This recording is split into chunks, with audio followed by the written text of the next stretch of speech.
नमस्कार, मैं हूं आकांक्षा पांडे। आप देख रहे हैं IBC 24। 10 बजे रात, पूरे दिन की बात में आप सभी का स्वागत है।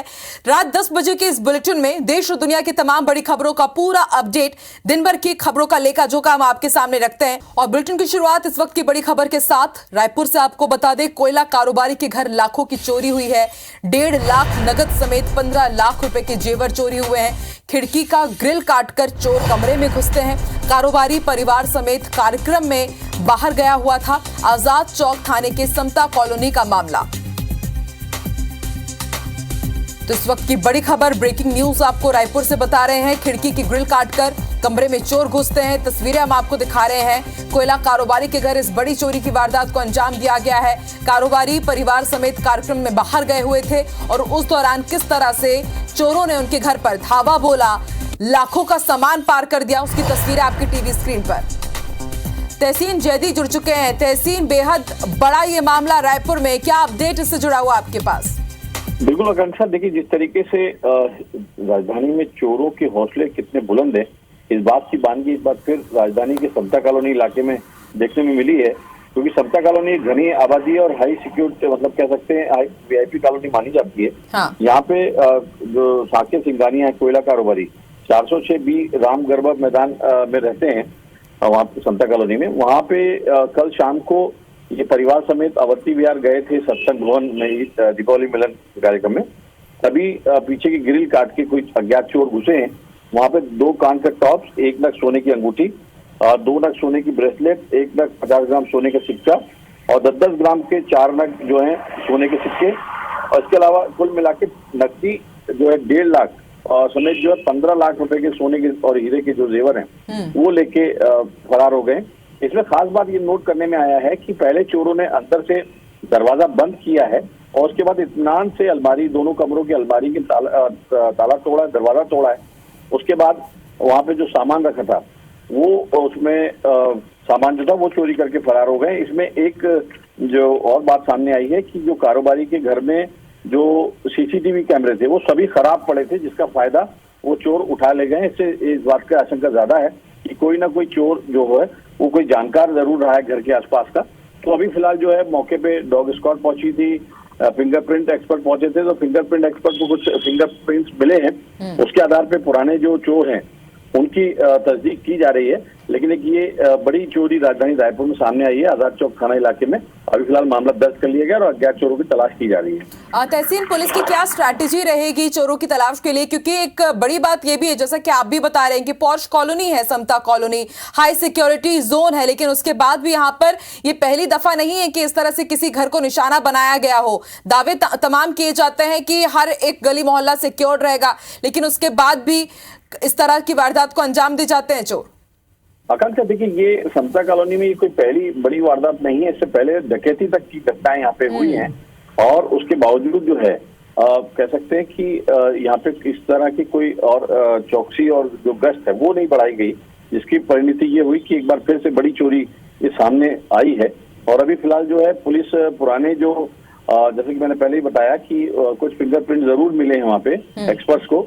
उसके आधार पे जो फिंगरप्रिंट्स का जो एक रिकॉर्ड जो पुलिस रखती है, उसके आधार पे जो पुराने जो चोर हैं उनकी तस्दीक की जा रही है। और ये देखा जा रहा है कि अभी जेल से कौन छूटा है, क्योंकि अभी कह सकते हैं चुनाव आचार संहिता के दौरान काफी जो चोर और जो बदमाश थे उनको जेल में बंद किया गया था और कानून व्यवस्था के चलते। अभी फिलहाल वो जेल से बाहर आए। अभी ये देख रहे हैं कि इसमें कौन कौन बाहर आया है। तहसीन, आपसे ये भी समझना चाहेंगे कि कब की ये खबर है, किस वक्त इस वारदात को अंजाम दिया गया है? देखिए कि कल देर सरे शाम की ये घटना बताई जा रही है। तकरीबन ये 7 से 9 बजे के बीच की घटना है। जब 9:30 बजे ये वापिस आए हैं कारोबारी, तब ये पूरी घर को इसमें चोरी की वारदात को अंजाम दिया गया है। जब उन्होंने अपना घर का ताला खोला मेन गेट का, उसके बाद जब अंदर वाला दरवाजा खोला तो अंदर से बंद था, तो किसी तरह उन्होंने तोड़ा है। और उसके बाद जब अंदर पहुंचे तो पूरा सामान पूरा बिखरा हुआ था और अलमारी का जो ताले थे दोनों कमरों के वो तोड़ के उसमें सामान लेके फरार हो गए। तो उसमें सोने चांदी और हीरे समेत नकदी कुल 15 लाख रुपए की चोरी ये सामने आई है। जी, तहसीन के आसपास के लोगों को बिल्कुल भी भनक नहीं लगी, क्योंकि जैसा कि आप बता रहे हैं खिड़की के बकायदा ग्रिल तोड़ करके चोर दाखिल होते हैं घर के अंदर। आसपास के लोगों ने कुछ इसकी सूचना नहीं दी? बिल्कुल, जिस तरीके से एक बड़ा सवाल ये भी है कि जिस तरीके से ग्रिल काटना और आसपास के जो लोग हैं, क्योंकि कई बंगले हैं वहाँ पे, जो वहाँ ज्यादातर कारोबारी लोग रहते हैं वहाँ पे, तो आवाज जरूर आई होगी। ये भी एक बड़ा सवाल है कि ये इसमें उनको आवाज क्यों नहीं आई, या फिर जो वहाँ के जो सीसीटीवी कैमरे थे वो वहाँ पे खराब पड़े हुए थे कारोबारी के घर के। तो अभी पुलिस जो है आसपास के जो बाकी दीगर जो कैमरे हैं उनको तलाश रही है और इस बात को देख रही है कि कोई संदिग्ध जो युवक या कोई सामान ले जाते हैं तो दिख रहा है तो उससे पूछताछ यहाँ पे की जाएगी। और अभी कह सकते हैं कि अभी एक बड़ी चोरी राजधानी रायपुर में हुई है, इसमें 15 लाख रुपए नकदी समेत गया है। जी, बेहद बड़ी ये वारदात है तहसीन, आप नजर बना के रखिएगा। देखते हैं पुलिस कब तक चोरों तक पहुंच पाती है। शुक्रिया पूरी जानकारी के लिए। और अब टीकमगढ़ का रुख करते हैं। यहां 2 बाइक में भिड़ंत हुई है और इस दर्दनाक सड़क हादसे में 4 लोगों की मौत हो गई। एक महिला भी घायल बताई जा रही है, जिन्हें अस्पताल में भर्ती कराया गया है। बुडेरा थाने के मूड़ीखेरा के पास की ये घटना है। तो बेहद बड़ा ये सड़क हादसा, 2 बाइक आपस में टकराती है और यह हादसा कितना भयानक रहा होगा इसका अंदाजा आप इस बात से लगा सकते हैं कि इस हादसे में 4 लोगों की मौत हो गई है, एक घायल बताया जा रहा है। ऑन द स्पॉट 4 लोगों की मौत हुई। बुडेरा थाने के मूड़ीखेरा के पास यह दर्दनाक सड़क हादसा हुआ है। और सरायपाली में भी आज एक बड़ा दर्दनाक हादसा हुआ। कार ने बाइक सवारों को कुचल दिया और इस हादसे में 2 युवकों की मौके पर मौत हो गई और अब तक मृतकों की पहचान नहीं हो पाई है। इवास इंग्लिश मीडियम स्कूल के पास ये दर्दनाक हादसा हुआ। तस्वीरें हम आपको दिखा रहे हैं, इसी जगह पर यह दर्दनाक हादसा हुआ। कार ने बाइक सवारों को कुचला और बाइक में सवार 2 युवकों ने मौके पर ही दम तोड़ दिया। तस्वीरें साफ बयां कर रही है कि हादसा कितना बड़ा रहा होगा। इवास इंग्लिश मीडियम स्कूल के सामने ये दर्दनाक बड़ा सड़क हादसा हुआ है। खरगोन कोतवाली थाना क्षेत्र के संतोषी माता मंदिर के पास कुंदा नदी पर बने डैम में 2 मासूम बच्चों की संदिग्ध अवस्था में डूबने से मौत हो गई। बताया जा रहा है कि पिता अपने 3 बच्चों के साथ डैम में नहाने गया, लेकिन पानी की गहराई नहीं भाप पाए, सभी डूब गए। पिता और एक बच्चे का रेस्क्यू किया गया है। घटना में 5 वर्षीय फैजल और 4 वर्षीय अहरान की डूबने से मौत हो गई, जिसके बाद मौके पर पहुंची पुलिस ने दोनों बच्चों के शव बरामद कर जिला अस्पताल पहुंचाए। इस संदिग्ध घटना के बाद पुलिस पिता बिलाल उर्फ सज्जाद से पूछताछ कर रही है। 2 बच्चों को लेके आए जो मृत अवस्था में लेके आए हैं। दोनों लगभग 3-4 साल के करीब होंगे। दोनों ही लगभग डूबने से मृत्यु लग रही है। हाँ, वो जांच वो तो पोस्टमार्टम के बाद ही खुलासा हो पाएगा कि क्या है। अभी कुछ समय पहले जो तोरण डैम है वहाँ पर 2-3 बच्चों के डूबने की सूचना मिली थी। पुलिस तत्काल पहुँच गई थी, तो वहाँ पे 2 बच्चे जो हैं मृत हो गए हैं, एक बच्चे को बचा लिया गया है। अभी कारण अज्ञात है, अभी जांच करेंगे, उसमें सब खुलासा हो जाएगा। मध्य प्रदेश में भले ही मतदान संपन्न हो गए हों, लेकिन चुनाव के बाद भी चुनाव से जुड़ी हुई घटनाओं पर सियासत जारी है। छतरपुर के राजनगर विधानसभा क्षेत्र में कांग्रेस प्रत्याशी नाती राजा के ड्राइवर सलमान की मौत का मामला सियासी तूल पकड़ता जा रहा है। भोपाल में बीजेपी के प्रदेश अध्यक्ष वीडी शर्मा ने कांग्रेस उम्मीदवार नाती राजा पर ही सलमान की हत्या करने का बड़ा आरोप लगा दिया। वीडी शर्मा ने इस पूरे मामले की शिकायत चुनाव आयोग से भी की है। बीजेपी ने खजुराहो के थाना प्रभारी संदीप खरे और छतरपुर एसपी अमित सांघी के खिलाफ भी शिकायत करते हुए दोनों को कांग्रेस का एजेंट बताया। साथ ही वीडी शर्मा ने दिग्विजय सिंह पर बिना अनुमति धरना देने पर भी सवाल उठाए और उन पर लोगों को भड़काने और उकसाने के आरोप लगाए हैं। बीजेपी अपने राजनगर प्रत्याशी अरविंद पटेरिया समेत 21 लोगों पर दर्ज हुई हत्या की एफआईआर को निरस्त करने की मांग भी कर रही है। अरविंद पटेरिया और भारतीय जनता पार्टी के कार्यकर्ताओं के ऊपर योजनाबद्ध तरीके से कांग्रेस के वहां के विधायक और प्रत्याशी नाती राजा और उसके गुंडों ने प्राणघातक हमला किया। सीतापुर विधानसभा से कांग्रेस प्रत्याशी अमरजीत भगत ने कहा है कि चुनाव के बाद अब मैं बिल्कुल रिलैक्स महसूस कर रहा हूं। चुनाव की भागादौड़ी से अब छुट्टी मिल गई है, अब सिर्फ चुनाव के नतीजों का इंतजार है। वहीं उप मुख्यमंत्री टीएस सिंहदेव के 75 पार वाले बयान पर अमरजीत भगत ने कहा कि ऐसा कोई कमिटमेंट या कोई लिखित एग्रीमेंट तो नहीं है, एक अनुमान रहता है, लेकिन अमूमन वही स्थिति रहेगी जो पिछले चुनाव में थी। 19-20 हो सकता है। वहीं सीएम पद को लेकर चल रही बयानबाजी को लेकर उन्होंने कहा कि सीएम का फैसला हाईकमान ही करेगा। चुनाव का भागादौड़ी से अब छुट्टी मिला, अब परिणाम का इंतजार 3 तारीख को फिर शुरू होगा। एक अनुमान रहता है लेकिन अमूनन वही स्थिति रहेगा जो पिछले चुनाव में था। 19-20 हो सकता है। सब ठीक है, जो है वो हाईकमान जो तय करेगा, लेकिन हम नहीं हैं। भोपाल से बड़ी खबर आपको बता दें, शाजापुर जिला कांग्रेस अध्यक्ष पर कार्रवाई की गई है। जिला अध्यक्ष योगेंद्र सिंह बंटी को पद से हटा दिया गया है। योगेंद्र पर पार्टी विरोधी गतिविधि में शामिल होने के आरोप लगे हैं। एमपी कांग्रेस ने योगेंद्र सिंह को नोटिस जारी किया और 7 दिन के अंदर जवाब मांगा गया है और जवाब नहीं देने पर अनुशासनात्मक कार्रवाई की भी चेतावनी दी गई है। तो इस वक्त की बड़ी खबर हम आपको बता रहे हैं, कांग्रेस ने योगेंद्र सिंह को नोटिस जारी कर जवाब मांगा है। 7 दिन के अंदर जवाब नहीं देने पर के खिलाफ अनुशासनात्मक कार्रवाई भी हो सकती है। और बड़ा अपडेट आपको बता दें, भिंड के अटेर में अब मतदान दोबारा होंगे, यानी कि रिपोलिंग यहां पर होगी। किशनपुरा के बूथ नंबर 71/3 में फिर से वोटिंग होने वाली है। 21 नवंबर को यानी कि परसों सुबह 7 बजे से शाम 6 बजे तक मतदान होंगे। चुनाव आयोग ने इसके आदेश जारी कर दिए हैं। मतदान में गड़बड़ी की शिकायत के बाद यह फैसला लिया गया है। कांग्रेस से हेमंत कटारे और बीजेपी से डॉक्टर अरविंद सिंह भदौरिया मैदान में है। यहां पर मतदान संपन्न हो चुके थे, लेकिन लगातार गड़बड़ी की यहां पर खबरें मिल रही थी और उसके बाद अब चुनाव आयोग ने यह बड़ा फैसला लिया है कि 21 नवंबर को फिर से यहां पर रिपोलिंग होगी।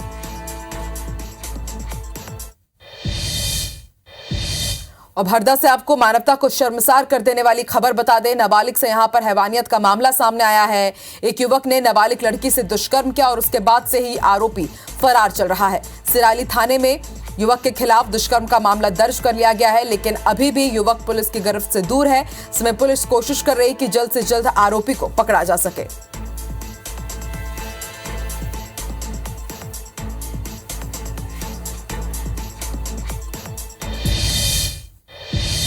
और अब आपको छतरपुर से जुड़ा हुआ बड़ा अपडेट बता दें, चुनाव के दौरान कांग्रेस नेता की हत्या के मामले से जुड़ा हुआ ये बड़ा अपडेट है। अरविंद पटेरिया समेत 21 लोगों पर एफआईआर दर्ज हुई है और अब एफआईआर दर्ज होने के बाद बीजेपी प्रत्याशी अरविंद पटेरिया का बयान सामने आया है। हत्या के आरोपों पर अरविंद पटेरिया बोले कि बहुत बड़ा राजनीतिक षड्यंत्र रचा जा रहा है। से घटिया राजनीति इस जिले में और राजनगर विधानसभा में की जा रही है। मैं बता दूं कि ये जान चुके थे कि हम चुनाव हार गए हैं। जनता इनके कार्यक्रम नहीं हो पा रहे थे। ये कहीं जा रहे थे तो जनता नहीं मिल रही थी, कोई सुन नहीं रहा था। बौखला करके ये 2-3 दिन से प्लान वे में कर रहे थे कि हमें कहीं ना कहीं इस तरीके से विवाद करना है कि जो इन पर फर्जी एफआईआर हो।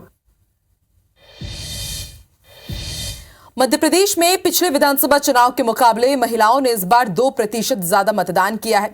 तो क्या महिलाओं ने बीजेपी सरकार की योजनाओं पर वोट किया या ये बदलाव की निशानी है?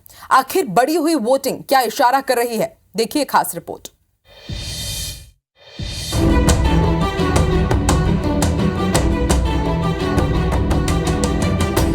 मध्य प्रदेश के विधानसभा चुनाव में इस बार महिलाओं ने बम्पर वोटिंग कर नया रिकॉर्ड कायम किया है। साल 2018 में जहां मध्य प्रदेश में 74.03% महिलाओं ने वोटिंग की थी, वहीं इस बार 76.03% महिलाओं ने अपने मताधिकार का इस्तेमाल किया है। भोपाल, चित्रकूट, पन्ना, रेगांव, पवई, मैहर, त्योथर, अमरपाटन, रामपुर बघेलान समेत मध्य प्रदेश की कुल 34 सीटों पर महिलाओं ने पुरुषों को मतदान में पछाड़ दिया है। बीजेपी के प्रदेश अध्यक्ष वीडी शर्मा इसे लाडली बहना योजना से मिलने वाली 1250 रुपए महीने और उज्ज्वला जैसी योजनाओं का असर बता रहे हैं, तो वहीं कांग्रेस महिलाओं के सहारे सत्ता परिवर्तन करने का दावा कर रही है। 1,31,00,000 बहनों को लाडली बहना योजना में उन्हें सम्मान और संबल दिया। बहनों का अभियान माननीय प्रधानमंत्री मोदी जी के नेतृत्व में बेटी बचाओ बेटी पढ़ाओ का अभियान, महिला सशक्तिकरण का महत्वपूर्ण रोल इस चुनाव में रहा है। इसलिए पिछले चुनावों से बहनों ने बढ़ चढ़ करके हिस्सा लिया है। माननीय कमलनाथ जी की जो नारी सम्मान योजना है वो पूरे 5 साल चलने वाली है, क्योंकि उन्होंने जो वचन दिया है महिलाओं को, तो महिलाओं का जो बढ़ा हुआ प्रतिशत दिन दिन विधानसभा में दिखाई दे रहा है। निश्चित रूप से वहाँ कांग्रेस 100% जीत की तरफ बढ़ चुकी है और मैं समझता हूँ आने वाले रिजल्ट भी इस बात को पर मोहर लगाएंगे कि मध्य प्रदेश में 150+ सीटों के साथ कांग्रेस सरकार बनाने जा रही है। दरअसल इस बार मध्य प्रदेश का विधानसभा चुनाव दोनों ही दलों ने महिलाओं को केंद्र में रखकर लड़ा है। वहीं राजनीति के जानकारों का कहना है कि कांग्रेस बीजेपी दोनों के वादों से प्रभावित होकर महिलाओं ने मतदान में बढ़ चढ़कर हिस्सा लिया है। 1,18,00,000 से अधिक महिलाएं वो मतदाता हैं जो लाडली बहना योजना की परिधि में आती थीं। अब इनमें से उतनी महिलाओं को लाडली बहना योजना का लाभ मिला या नहीं मिला कहना मुश्किल है, लेकिन महिलाओं का मतदान प्रतिशत बढ़ने से किसी न किसी राजनीतिक दल के पक्ष में संकेत दे रहा है। मध्य प्रदेश में 2018 के चुनाव में 2% मतदान बढ़ा था, तो मध्य प्रदेश में सरकार बदल गई थी। बीजेपी को बाहर कर कांग्रेस सत्ता में आई थी, लेकिन इस बार महिलाओं ने किसका साथ दिया ये फिलहाल कह पाना मुश्किल है। लेकिन एक बात तो तय है कि इस बार मध्य प्रदेश की सत्ता का फैसला महिलाओं ने ही किया है और इसका रिजल्ट 3 दिसंबर को मतगणना के बाद आएगा। IBC 24 के लिए भोपाल से ब्रिजेश जैन की रिपोर्ट। छत्तीसगढ़ में मतदान के बाद अब सबको 3 दिसंबर को होने वाली मतगणना का इंतजार है, लेकिन इससे पहले चुनावी विश्लेषक मतदान के रुझान और आंकड़ों के आधार पर नतीजों का अनुमान और अटकलें लगाने की कोशिश में जुटे हुए हैं। ऐसा ही एक अनुमान इस बार महिलाओं के वोटिंग पैटर्न को लेकर भी लगाया जा रहा है। छत्तीसगढ़ की करीब 48 विधानसभाओं यानी कि करीब आधी सीटों पर महिलाओं ने पुरुषों से ज्यादा वोटिंग की है। महिलाओं के इस वोटिंग पैटर्न पर वोटिंग के क्या मायने हैं, आइए इस रिपोर्ट में समझने की कोशिश करते हैं।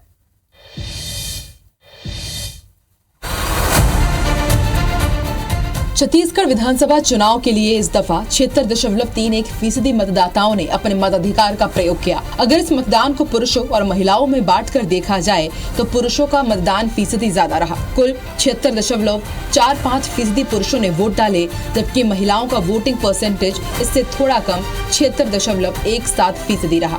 लेकिन दिलचस्प तथ्य ये रहा कि छत्तीसगढ़ की कुल 90 विधानसभाओं में से आधी के करीब यानी कुल 48 विधानसभाओं में महिलाओं ने पुरुषों से ज्यादा मतदान किया है। ये अब तक का रिकॉर्ड रहा है। साल 2018 में 34 विधानसभा सीटों में महिलाओं का मतदान आंकड़ा पुरुषों से ज्यादा था, जबकि उससे पहले 2013 में केवल 18 सीटें ही ऐसी थी जहां महिलाओं ने पुरुषों से आगे बढ़कर अपने वोट डाले। लेकिन इस बार जबकि महिलाओं ने पिछले सारे रिकॉर्ड तोड़ते हुए कुल 48 विधानसभाओं में पुरुषों के मुकाबले ज्यादा वोटिंग की है, तो इस ज्यादा वोटिंग के सियासी पंडित अपने अपने नजरिए से मायने तलाश रहे हैं कि महिलाओं ने बढ़ चढ़कर भाग लिया है। उसका एक प्रमुख कारण ये है कि पहली बार यहाँ के 2 प्रमुख राजनीतिक दलों ने अपने घोषणा पत्रों में या अपने वायदों में या अपने गारंटियों में विशेष रूप से महिलाओं का उल्लेख किया है। कुल मिला के सारी बातें महिलाओं को लग रही हैं। इस कारण मतदान जहां पहले केवल आदिवासी क्षेत्र में महिलाओं द्वारा ज़्यादा किया जाता, अब क्या मैदानी क्षेत्रों में भी अच्छी तरीके से बढ़ चढ़ के भाग लिया जा रहा है। दरअसल छत्तीसगढ़ में इस बार का चुनाव किसान के अलावा महिला वोटरों पर फोकस रहा। पिछली बार धान के मुद्दे पर कांग्रेस से मात खाकर अपनी सत्ता गंवाने वाली भाजपा ने इस दफा किसानों को तो साधने की कोशिश की ही, साथ ही उसने आधी आबादी को अपने साथ जोड़ने के लिए भी बड़ा दांव चल दिया। भाजपा ने अपनी सरकार बनने पर सभी विवाहित महिलाओं को सालाना 12,000 रुपए देने का वादा किया। भाजपा ने महिलाओं से अपनी इस महतारी वंदन योजना के फॉर्म भी भरवाने शुरू कर दिए थे। भाजपा के इस दाव ने कांग्रेस को चिंता में डाल दिया था, लिहाजा उसने भी भाजपा से एक कदम आगे बढ़ते हुए दीपावली के दिन गृह लक्ष्मी योजना के जरिए महिलाओं के खाते में सालाना 15,000 रुपए जमा करने का वादा कर दिया। अब महिलाओं ने किसके वादे पर ज्यादा भरोसा किया, इसका पता तो चुनाव नतीजे के बाद ही चलेगा। लेकिन फिलहाल दोनों ही दल महिलाओं की 48 सीटों पर ज्यादा वोटिंग को अपने अपने पक्ष में बता रहे हैं। महिलाओं के भी मतदान बड़ी संख्या में हुए हैं। हमारी माताओं बहनों ने बड़ी संख्या में मतदान केंद्रों में जा कर के मतदान किया है और महिलाएं जो हैं इस भूपेश सरकार से पीड़ित थी। शराबबंदी करेंगे, गंगा जल उठा करके कसम खाया था। महिलाओं में इस बात को लेकर के भारी आक्रोश है और इसलिए गंगा जल के सम्मान में भाजपा मैदान में। महिला बहन को जानकारी है कि किस प्रकार का घर में परेशानी बजट में आती है। 35 किलो चावल उसको हर महीने मिल रहा है। रसोई गैस में 500 रुपए की सब्सिडी कांग्रेस पार्टी दे रही है, महिला बहन देगी। कांग्रेस की सरकार बनेगी, उम्मीद है, लोगों को भरोसा है कि कांग्रेस पार्टी जो बोल रही है वो करेगी। 15,000 रुपया सालाना, मतलब 15,000 सालाना, मतलब एक घर में महिला बहनों को 1250 रुपया, उनके जो मंथली बजट में उनको कितना फायदा मिलेगा। तो इसलिए महिला बहनों ने बढ़ चढ़ कर हिस्सा लिया है। बहरहाल सियासी दल महिलाओं की जागरूकता को अपने अपने नफा नुकसान के लिहाज से परिभाषित कर रहे हैं, लेकिन इतना तय है कि जिस तरह पिछले चुनाव के नतीजे को किसानों ने प्रभावित किया था, इस बार ये काम महिलाएं करने जा रही हैं। चुनाव कौन जीतेगा इसका पता तो 3 दिसंबर को ही चलेगा, लेकिन इतना तय है कि जीतेगा वही जिसे माताओं बहनों का आशीर्वाद मिलेगा। Election desk, IBC 24। भोपाल में ईवीएम की सुरक्षा को लेकर तमाम सारी व्यवस्थाएं राजधानी भोपाल में बनाए गए स्ट्रांग रूम में की जा रही है। जिला जेल में बनाए गए स्ट्रांग रूम की सुरक्षा को 3 लेयर में बांटा गया है। प्रोटेक्शन यहां पर दी गई है। वहीं प्रत्याशियों को उनके इलाके की ईवीएम देखने के लिए बाकायदा CCTV कैमरे भी लगाए गए हैं। भोपाल के स्ट्रांग रूम की सुरक्षा व्यवस्था का जायजा लिया संवाददाता दुष्यंत पराशर ने।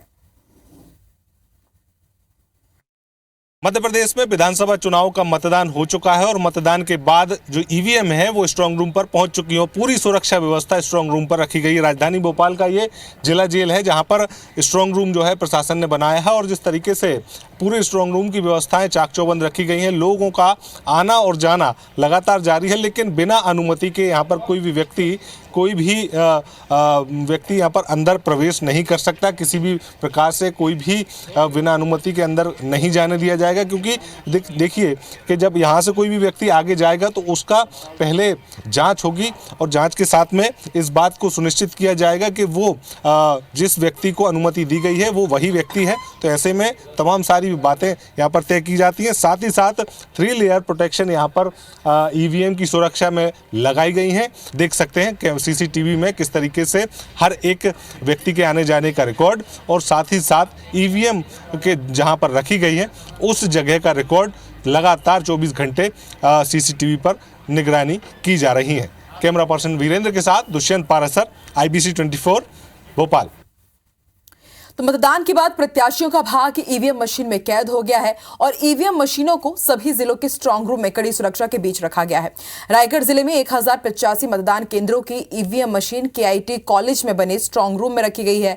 यहां सुरक्षा के लिहाज से CISF के जवान तैनात है। इधर राजनीतिक दल के पदाधिकारी भी समय समय पर यहां ड्यूटी कर रहे हैं। उनका कहना है कि सुरक्षा को लेकर वो संतुष्ट हैं, लेकिन फिर भी पारदर्शिता बनी रहे और सुरक्षा में किसी तरह की चूक ना होने पाए, इसलिए वो समय समय पर आकर यहां निरीक्षण कर रहे हैं। प्रदेश भर में दूसरे चरण का मतदान संपन्न होने के बाद ईवीएम मशीनों को हर जिलों के मुख्यालय में स्ट्रांग रूम में रखा गया है। मेरे पीछे की तस्वीर में आपको दिखाता हूं कि KIT का ये वो कैंपस है जहां पर ईवीएम मशीनों को रखा गया है। यहाँ स्ट्रांग रूम बनाया गया है और सुरक्षा के मद्देनजर CISF की टीम यहाँ पे है, लगातार तैनात है। लगभग 150 से अधिक जवानों की तैनाती यहाँ पे की गई है। इसके अलावा राजपत्रित अधिकारी भी शिफ्ट वाइज यहाँ पे ड्यूटी कर रहे हैं। जिला कांग्रेस कमेटी के अध्यक्ष हैं अनिल शुक्ला जी, वो भी यहाँ पे मौजूद है। उनसे भी हम बात करने का प्रयास करेंगे। देखिए, ये रायगढ़ जिले के चारों विधानसभा की मत पेटियां यहाँ पे आई हुई हैं और सभी स्ट्रांग रूम में रखी हुई हैं। तो लगातार यहाँ पे हम लोगों की एक शिफ्ट बनी हुई है। हम लोग अकस्मात आकर भी निरीक्षण करते हैं। तो हालांकि इस तरह की कोई व्यवस्था वाली बात नहीं है, लेकिन फिर भी कहीं कोई दिक्कतें ना हो, कहीं कोई गड़बड़ी ना हो, कोई चूक ना रह जाए, इस तरह की व्यवस्था देखने की जिम्मेदारी जो है राजनीतिक दल निभा रहे हैं। औलख सिंह जी हैं, जिला भाजपा के उपाध्यक्ष हैं, वो भी यहाँ पे पहुंचे हुए हैं। वर्ल्ड कप चल रहा है एक और, दूसरी ओर आप यहाँ पे मौजूद हैं। आपके कार्यकर्ता भी दिन भर दिख रहे थे मुझे, क्या कहानी है ये? देखिए, रायगढ़ जिले के 80% मतदाताओं की जन आकांक्षा ईवीएम मशीन में कैद है, तो निश्चित रूप से हमारा ये दायित्व बनता है कि उनकी सुरक्षा चाक चौबंद रहे। इसीलिए समय समय पर हम भी आते हैं, कार्यकर्ता भी आते हैं और जो सुरक्षा बल है उनकी भूमिका निश्चित रूप से सराहनीय है। तो जाहिर तौर पर जो ईवीएम मशीनें हैं इनमें कहीं ना कहीं प्रत्याशियों का भाग्य कैद है और उसकी सुरक्षा की जिम्मेदारी अब इस प्रशासन के भरोसे है और पूरी चाक चौबंद व्यवस्था यहाँ पे की गई है। लेकिन फिर भी राजनीतिक दल जो है वो लगातार निगरानी के लिए यहाँ पे आ रहे हैं। कैमरामैन जितेंद्र सोनी के साथ अविनाश पाठक, IBC 24 रायगढ़।